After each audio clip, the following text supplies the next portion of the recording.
Money is supposed to be neutral, a tool that helps economies grow.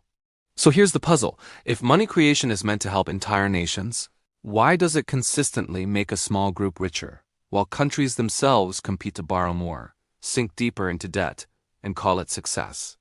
This isn't a story about corruption in the shadows or villains in dark rooms. It's more unsettling than that. Because the system works exactly as designed and almost no one questions who benefits first. Tonight, we're going to follow the trail of money creation.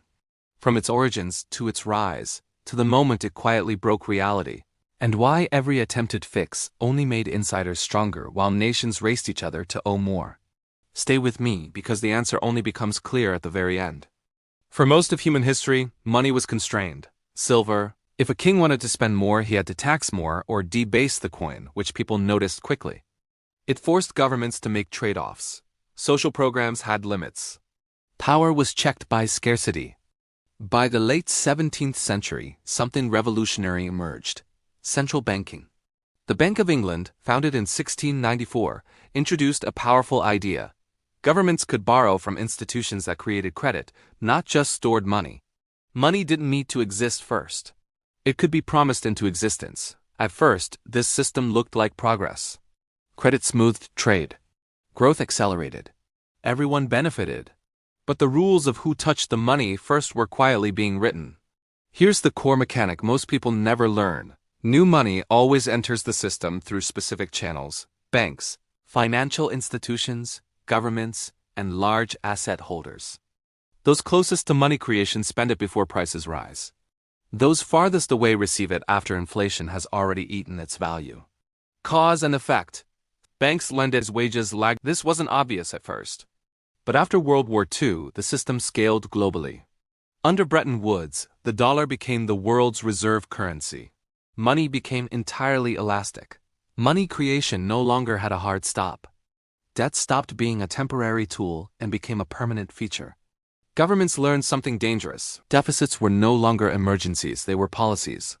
Growth didn't need productivity, it needed credit. Financial institutions thrived in this environment. They earned interest on money that didn't exist before lending. Asset owners watched values soar. Markets learned to expect rescue. Not to pay debt down, but to borrow more efficiently. Central bank balance sheets exploded. The insiders weren't breaking the rules. Every system reaches a stress test. 2020 was another.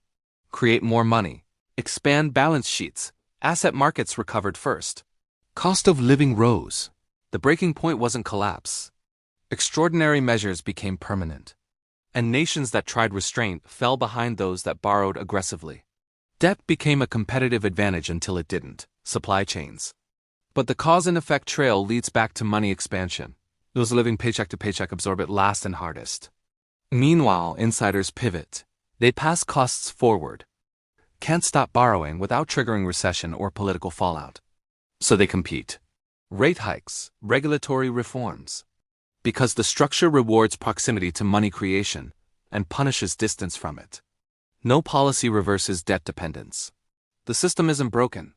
Central banks hold assets larger than entire economies. Inequality tracks asset ownership, not effort. Different decade. Nations compete to owe more. First, money creation is not neutral.